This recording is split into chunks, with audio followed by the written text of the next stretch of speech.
Alright guys, स्वागत है आपका इस वीडियो में। तो यार काइजू नंबर 8 सीजन 2 का एपिसोड नंबर 3 आ चुका है और यहाँ पे हमें एपिसोड की शुरुआत में फिर से काफका वर्सेस काइजू नंबर 9 का सीन दिखाया जाता है। अब आपको याद होगा लास्ट एपिसोड के एंड में इनकी यहाँ पे फाइट हो रही थी और काइजू नंबर 9 इधर बढ़ रहा होता काफका की तरफ और वो यही कहता है कि मैं तुम्हें मार दूंगा और तुम्हारी काइजू की ताकतों को भी छीन लूंगा।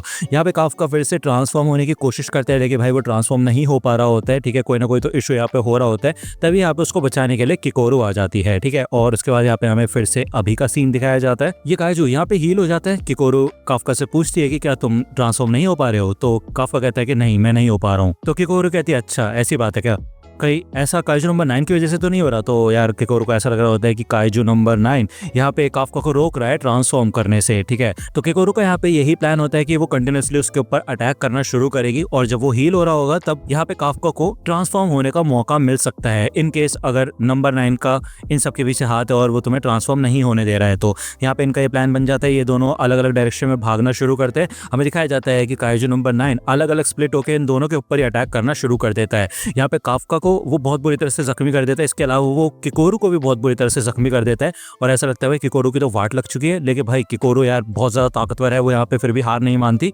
और वो मन में यही सोचती है कि अब मैं बिना कुछ किए ऐसे किसी को मरने नहीं दूंगी। यहाँ पे हमें उसके बचपन का सीन दिखाया जाता है। इधर एक डिफेंस ऑफिसर थी जो कि काफी कमाल की थी, एक काफी अच्छी खासी फाइटर थी। लोग उससे वल्कायरी कहा करते थे और वो सबसे स्ट्रॉन्गेस्ट वेपन में से एक का इस्तेमाल करती थी जो कि नंबर 4 पे है। ठीक है, और हमें यहाँ पे किकोरू की क्लास का सीन दिखाया जाता है। इधर हमें दिखाया जाता है कि बच्चे काफी ज्यादा एक्साइटेड होते हैं और वो यही कहते हैं कि हे किकोरू ये तुम्हारी मॉम है कि नहीं। तो किकोरू भी यहाँ पे काफी ज्यादा खुश होती है। यहाँ पे जब घर पे आती है उसकी मॉम तो यहाँ पे वो काफी ज्यादा खुश होती है। वो उसके ऊपर चढ़ जाती है और भले उसके डैड उसको रोकते हैं कि भाई ऐसा मत करो, तुम्हारी मॉम थकी हुई है, लेकिन उसकी मॉम भी अपनी बेटी को देख के काफी ज्यादा खुश होती है। यहाँ पे किकोरू की मॉम को हाथ में चोट लग गई होती है। किकोरू उसके बारे में पूछती है तो वो बताती है कि यार उसका सामना आज काफी खतरनाक काइजू से हुआ था, इस वजह से उसको चोट लग गई।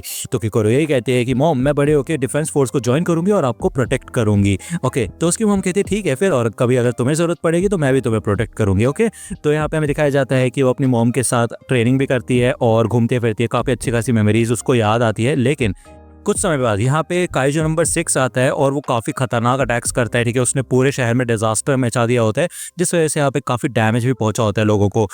इस इंसिडेंट में हिकारी शिनोमिया जो कि 2nd डिवीजन की थी और एक कैप्टन थी वो मर जाती है, यानी कि किकोरू की मॉम की डेथ हो जाती है और पूरे शहर में पूरे देश में वो उसको सम्मान दिया जाता है, फ्लावर्स वगैरह चढ़ाते हैं लोग। ठीक है, और यहाँ पे किकोरू काफ़ी ज़्यादा रो रही होती है। वो इन सब चीज़ों का ब्लेम अपने ऊपर डाल रही होती है। वो ये कहती है कि मैं एक झूठी हूँ, एक नंबर की झूठी हूँ, क्योंकि मैंने प्रॉमिस किया था मॉम को कि मैं उन्हें प्रोटेक्ट करूंगी, लेकिन असलियत में मैं कुछ भी नहीं कर पाई। वो अपने डैड को भी देखती है तो उसके डैड भाई सीरियस होते हैं। अब आपको पता है यार ईसाओ काफ़ी ज़्यादा सीरियस रहता है और ऐसा लगता है कि अपनी वाइफ की डेथ के बाद वो काफ़ी ज़्यादा बदल गया था। तो यहाँ पे किकोरू यही कहती है कि यार वो भले ही अपनी मॉम को प्रोटेक्ट नहीं कर पाई लेकिन उसके बदले वो काफ़ी ज़्यादा स्ट्रॉन्ग बनेगी। यहाँ पे हमें फिर से अभी का सीन दिखाया जाता है। वो यही याद करती है कि उसने वादा किया था अपनी मॉम से, इस वजह से वो बैटल फील्ड पे अपने किसी भी दोस्त को मरने नहीं देगी। यहाँ पे वो इस एंट के सर पे होती है और ये एंट भाई एक्सप्लोड होना शुरू हो जाती है। तभी यहाँ पे काफका आता है, उसके ऊपर लात मारता है, लेकिन हमें दिखाया जाता है कि काफका का पैर भी टूट जाता है। भाई किकोरू यहाँ पे भाई प्रॉपर्ली लड़ना शुरू कर देती है और जब वो उसका ध्यान बटा देती है तो काफका को बोलती है ट्रांसफॉर्म करने के लिए। काफका यहाँ पे ट्रांसफॉर्म होता है, लेकिन हमें यहाँ पे दिखाया जाता है उसी कीड़े का सीन। यार वो अजीब सा जो काइजू था ना जिसकी वजह से यहाँ पे काफका ट्रांसफॉर्म हुआ था वो दिखाया जाता है हमें।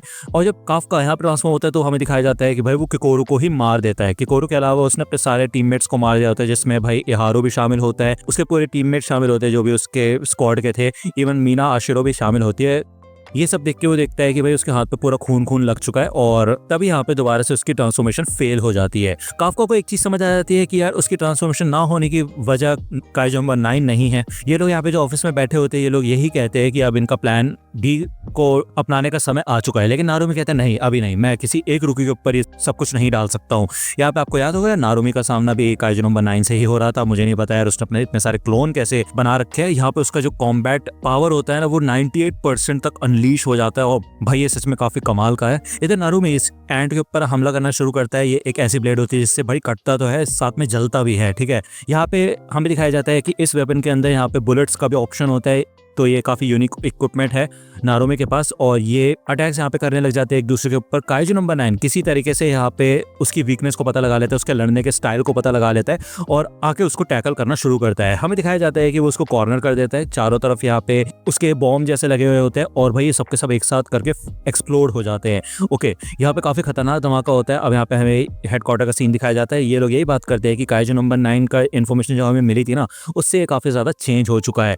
ऐसा लगता है कि ये टाइम के साथ साथ इवॉल्व हो रहा है और लोगों के साथ इंटरेक्ट करते करते अपने आप को बेटर करता जा रहा है। लेकिन हमें दिखाया जाता है कि नारुमे एकदम सेफ होता है भाई, उसको कुछ भी नहीं हुआ होता और वो ये कहता है कि अब क्यों ना मैं अपनी असली एबिलिटी का इस्तेमाल करूं। तो यहाँ पे हमें दिखाया जाता है कि उसकी आंखें एकदम से चेंज हो जाती है और भाई वो एक काफी खतरनाक अटैक करते हैं काइजू नंबर 9 के ऊपर और भाई उसको बीच में से चीर के रख देता है। काइजू नंबर 9 कंफ्यूज हो जाता है। वो ये सोचता है कि भाई मेरे को तो लग रहा था मैंने इसके सारे अटैक्स को सीख लिया है कि ये कैसे क्या अटैक कर रहा है, लेकिन ऐसा क्यों लग रहा है कि ये सब कुछ चेंज हो गया फिर से। इसाओ बताता है कि ये कमाल है रेटिना 0001 का, यानी कि उसकी आंखों में जो लेंस लगा है वो भी काइजू वेपन है और ये रेटिना काइजू नंबर 1 की एबिलिटी की मदद से बनाया गया था। इसकी मदद से यहाँ पे वो ब्रेन सिग्नल्स का पता लगा सकता है और किसी भी अटैक को करने से पहले इसको पता चल जाएगा क्योंकि वो ब्रेन सिग्नल्स को ट्रैक कर सकता है।